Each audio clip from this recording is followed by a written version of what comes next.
Assalamualaikum warahmatullahi wabarakatuh. Kali ini kita akan mempelajari tentang manajemen pencegahan penyakit menular dan survei data penyakit pada wilayah darurat bencana oleh Nabila Husna dengan NIM 0801192044 dari IKM 9 semester 3 Pelajaran Manajemen Bencana Universitas Islam Negeri Sumatera Utara.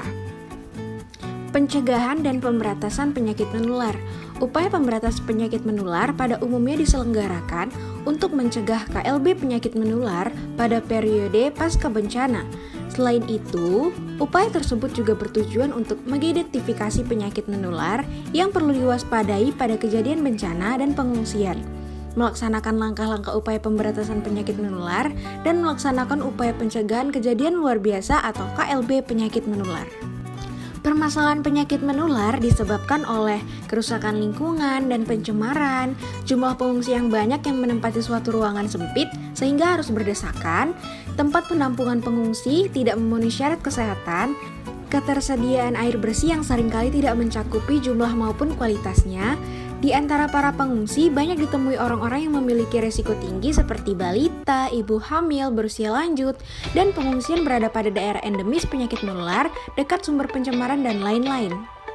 Nah teman-teman, ada juga penyakit menular yang sangat berpotensi timbul berkaitan erat dengan faktor resiko khususnya di lokasi pengungsian dan masyarakat sekitar penampungan pengungsian, yaitu penyakit campak, penyakit diare, penyakit pneumonia, penyakit malaria, dan penyakit menular lain berspesifik lokal.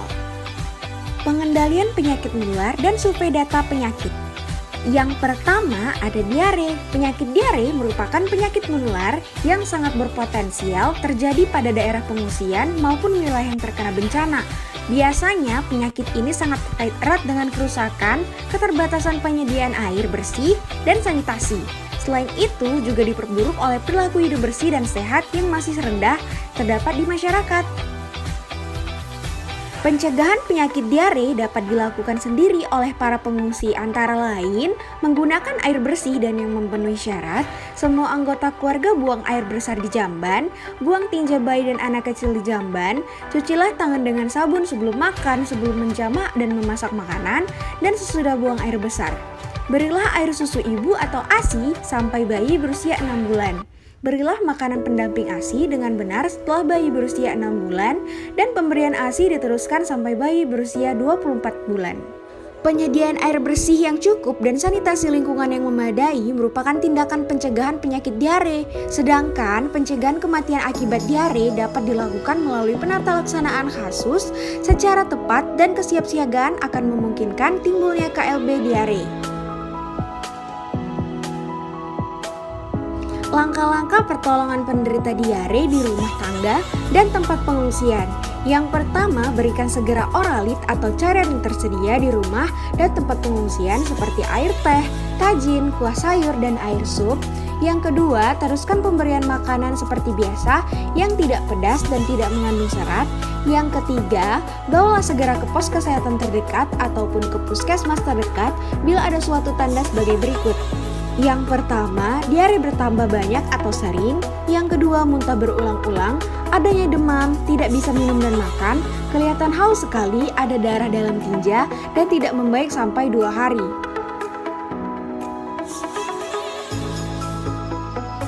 Langkah-langkah pertolongan penderita diare di sarana kesehatan atau pos kesehatan.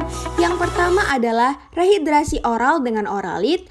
Yang kedua adalah pemberian cairan intravena dengan ringer laktat untuk penderita diare dehidrasi berat dan penderita tidak bisa minum. Yang ketiga, penggunaan antibiotik secara rasional. Yang keempat, memberikan nasihat kepada keluarga tentang pentingnya meneruskan pemberian makan, rujukan, dan upaya pencegahan penyakit diare. Kesiapsiagaan terhadap kemungkinan KLB. Pada fase ini, tim reaksi cepat melakukan kesiapsiagaan yang berupa kegiatan yang dilakukan terus-menerus dengan kegiatan utamanya. Mempersiapkan masyarakat pengungsi untuk pertolongan pertama bila terjadi diare seperti rencana terapi A, membuat dan menganalisis kasus harian diare, menyiapkan kebutuhan logistis khususnya oralit, cairan IVRL, antibiotika, tetrasiklin, cotrimazole, dan peralatan lainnya, dan mengembangkan prosedur kesederhanaan kewaspadaan dini di masyarakat pengungsi. Yang kedua adalah ISPA. Penyakit infeksi saluran pernafasan akut atau ISPA merupakan salah satu penyakit utama kematian bayi dan anak balita. Kematian tersebut diakibatkan oleh penyakit pneumonia yang sangat berat sehingga tidak sempat terdeteksi secara dini dan mendapat pertolongan tepat dari petugas kesehatan. Setiap kejadian penderita pneumonia yang diderita pada anak balita di lokasi bencana dan pengungsian harus dapat ditanggulangi dengan tata laksana kasus pneumonia yang sangat tepat. Pengobatan kasus ISPA. ISPA dapat diobati dengan antibiotika. Antibiotika yang dipakai untuk pengobatan pneumonia adalah tablet cotrimoxazole dengan pemberian selama 5 hari. Antibiotika yang dapat dipakai sebagai pengganti cotrimoxazole adalah ampicillin, amoxicillin, dan procaline penicillin. Hal-hal yang perlu diperhatikan dalam pemberian antibiotik adalah jangan memberikan cotrimoxazole pada bayi yang ikterik atau bayi prematur usia kurang dari 1 tahun. Dan yang kedua, jangan memberikan amoxicillin, ampicillin, dan procaine penicillin atau benzathine penicilla bila anak ada di riwayat mengalami anafilaksis atau alergi setelah pemberian penicillin. Saran bagi ibu tentang pengobatan ISPA di rumah, yang pertama dari pemberian makanan. Berilah makanan secukupnya selama sakit dan tambahlah jumlahnya setelah sembuh. Yang ketiga, bersihkan hidung agar tidak mengganggu pemberian makanan. Yang kedua adalah dengan cara pemberian cairan. Berilah anak minum lebih banyak dan tingkatkan pemberian ASI. Yang ketiga, pemberian obat pelega tenggorokan dan pereda batuk dengan ramuan yang aman dan sangat sederhana. Yang keempat yang paling penting adalah amatilah tanda-tanda pneumonia dan bawalah kembali ke petugas kesehatan bila terjadi tanda-tanda berikut: napas menjadi sesak, napas menjadi lebih cepat, anak tidak mau minum, dan sakit anak lebih parah. Yang ketiga adalah malaria. Penyakit malaria biasanya dapat di daerah yang endemis malaria atau pengungsi dari daerah endemis datang ke lokasi penampungan pengungsi pada daerah yang tidak ada kasusnya, tetapi terdapat vektor atau daerah reseptif malaria. Pengobatan pencegahan malaria diberikan kepada kelompok berisiko tertular malaria seperti pendatang dan perorangan atau sekelompok orang nominum yang akan dan sedang di daerah endemis malaria. Sasarannya adalah ibu hamil di daerah endemis yang memiliki resiko sangat besar untuk penyakit malaria. Cara pencegahan kasus ini dengan pencegahan gigitan nyamuk tidurlah dalam kelambu, memasang kawat kasa, menggunakan repelen, membakar obat nyamuk, pencegahan dengan obat anti malaria atau profilaksis. Yang kedua adalah pengelolaan lingkungan. Pengelolaan lingkungan dapat mencegah, mengurangi, dan menghilangkan tempat perindukan vektor antara lain pengeringan, pengaliran, dan pembersihan lumut. Kegiatan ini dilakukan untuk mencegah perkembangan larva nyamuk Anopheles sundaicus yang merupakan faktor utama malaria di daerah pantai. Larva nyamuk ini suka hidup pada lumut di lagun-lagun daerah pantai. Dengan pembersihan lumut ini, maka dapat mencegah perkembangan nyamuk Anopheles sundaicus dan pemberantasan malaria melalui pengobatan penderita yang tersangka malaria atau terbukti positif secara laboratorium serta pengendalian nyamuk melalui perbaikan lingkungan. Langkah-langkah penata laksanaan kasus malaria. Yang pertama, pemberian makan.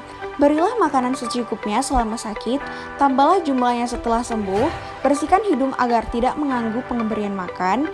Yang kedua, pemberian cairan. Berilah anak minum lebih banyak, tingkatkan pemberian ASI, pemberian obat pelega tenggorokan, dan pereda batuk dengan ramuan yang aman dan sangat sederhana. Langkah-langkah penata laksanaan malaria ringan atau tanpa komplikasi. Yang pertama adalah anamnesis, yaitu keluhan, riwayat berpergian 1-2 minggu yang lalu ke daerah malaria, riwayat tinggal, riwayat penyakit malaria untuk mengetahui imunitas, dan riwayat pengobatan yang dilakukan. Yang kedua, pengambilan sediaan darah untuk melakukan pemeriksaan laboratorium. Yang ketiga adalah mendiagnosis jenis malaria. Yang keempat adalah membandingkan diagnosis yang diterima. Diagnosis banding untuk penyakit malaria. Yang pertama adalah demam tifoid. Demam terus-menerus 5-7 hari dengan keluhan abdominal, diare obstipasi, lidah kotor, bradikardi relatif, roseola, leukopenia, limfositosis relatif. Yang kedua adalah demam dengue. demam lebih dari 5 hari disertai manifestasi sakit kepala, nyeri tulang, pendarahan pada kulit, petaki, purpura atau hematom. Yang ketiga adalah ISPA, yaitu infeksi saluran pernapasan akut. Penyakit ini disertai dengan gejala batuk, beringus, dan sakit-sakit saat menelan.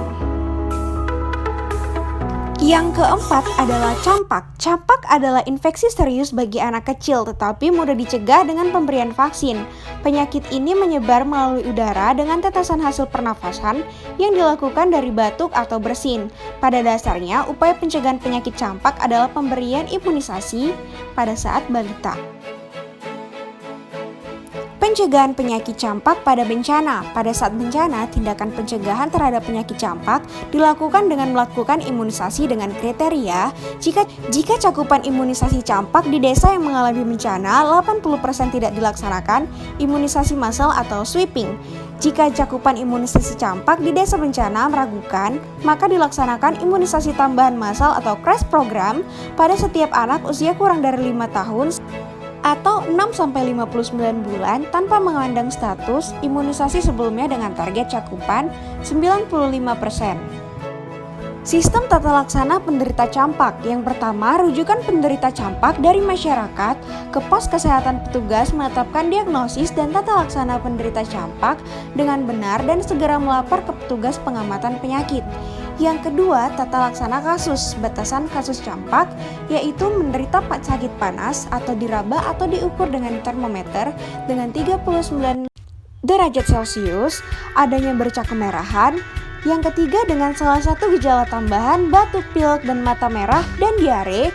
Yang adanya komplikasi berat campak, bronchoponemia, radang telinga tengah, dan diare. Langkah-langkah tata laksana. Yang pertama, penetapan diagnosis berdasarkan batasan diagnosis dan komplikasi. Yang kedua, panas kurang dari 3 hari atau panas tanpa bercak kemerahan dan tidak diketahui adanya diagnosis lain, maka berikan obat penurun panas atau paracetamol dan dianjurkan makan dan minum yang banyak.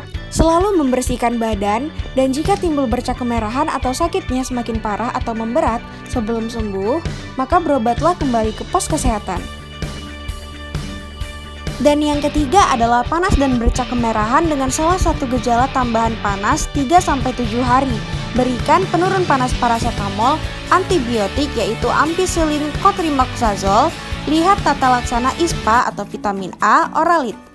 Dianjurkan untuk makan dan minum yang banyak, membersihkan badan, dan jika timbul komplikasi diare hebat, sesak napas atau radang telinga tengah, segera kembali ke pos kesehatan. Penyelidikan dan penanggulangan KLB campak. Hal-hal yang perlu diperhatikan yaitu sumber informasi kasus campak, kriteria KLB masa darurat dan masa rehabilitasi, dan yang terakhir adalah langkah-langkah penyelidikan.